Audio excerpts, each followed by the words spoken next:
इस वक्त पाकिस्तान में दो उल्टी गिनती चल रही है।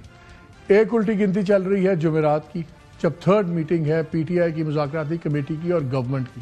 ये बड़ी इंपॉर्टेंट मीटिंग है क्योंकि इसमें पीटीआई की तरफ से वाज़े तौर पे ये कह दिया गया है और ख़ास तौर पे इमरान खान साहब ने भी इस पर वाज़े कर दिया है कि अगर उस दिन कमीशन बनाने पे ना एग्रीमेंट हुआ दोनों साइड्स पे तो फिर ये बातचीत आगे नहीं चलेगी।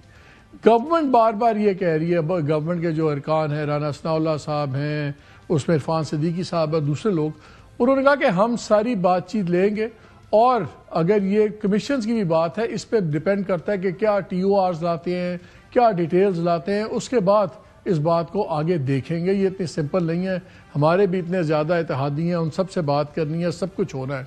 सो ये दोनों एक कॉम्प्लिकेटेड है।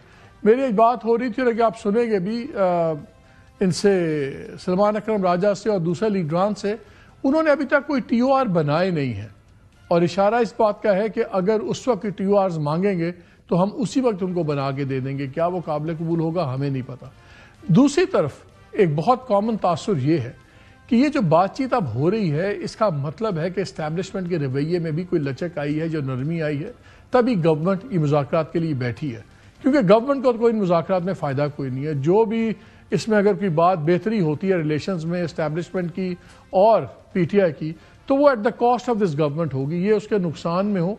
उस कॉन्फ्लिक्ट का इनको बहुत फ़ायदा है, फौज के और पीटीआई के कॉन्फ्लिक्ट का, लेकिन अगर किसी भी किस्म की नरमी या लचक होती है तो उसका इनको नुकसान ही नुकसान है, फ़ायदा तो कोई नहीं है। लेकिन क्या वहाँ पे लचक आई है? अगर एक दो डेवलपमेंट्स देखें तो लगता है कि वहाँ लचक अभी है नहीं। कल आर्मी चीफ ने एक बड़ी इंपॉर्टेंट मीटिंग हेड की वहाँ पे पेशावर में। वहाँ पे गवर्नर, चीफ मिनिस्टर, बहुत से माहिदीन, टॉप पॉलिटिकल लीडर्स वहाँ के KP के मौजूद थे।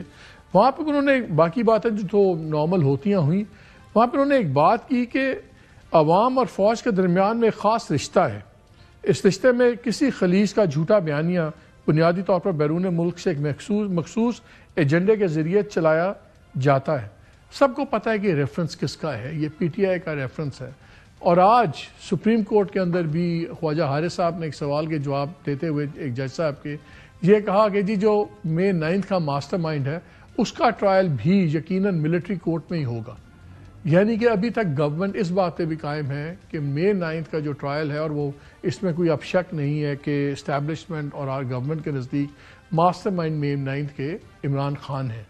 तो क्या आइनी फैसला होगा, शायद वो डिसाइसिव फैक्टर होगा आइनी बेंच इस मामले में, लेकिन गवर्नमेंट और इस्टेब्लिशमेंट लगता है क्लियर है कि फैसला वो भी ट्रायल चलेगा। तो अगर वहाँ पे नरमी नहीं है तो गवर्नमेंट के मामले में क्या होगा? तो इन दोनों काफ़ी इंपॉर्टेंट बातें हैं आज, इन पे हम डिस्कस करेंगे। प्रोग्राम के पहले हिस्से में हम बात करेंगे राना सनाउल्लाह साहब से, adviser to PM on political public affairs और इंटर प्रोविंशियल कोऑर्डिनेशन है, सीनियर रहनुमा है। और प्रोग्राम के दूसरे हिस्से में हम सलमान अकरम राजा साहब से बात करेंगे, वो सेक्रेटरी जनरल है पीटीआई से। उनसे मैं ये भी सवाल करूँगा कि जो आजकल इंप्रेशन बहुत ज़्यादा आ रहा है, जब भी अलकादर यूनिवर्सिटी की बात होती है तो अब कुछ दिनों से ये शुरू हो गया है कि जी यहाँ पे सीरत-उन-नबी की तालीम है, तो क्या पीटीआई मजहबी कार्ड इस्तेमाल कर रही है अब इस मामले में? क्योंकि ये आज से कुछ हफ्ते पहले तक ये जिक्र इस तरह नहीं होता था। यही वजह है कि और बात है।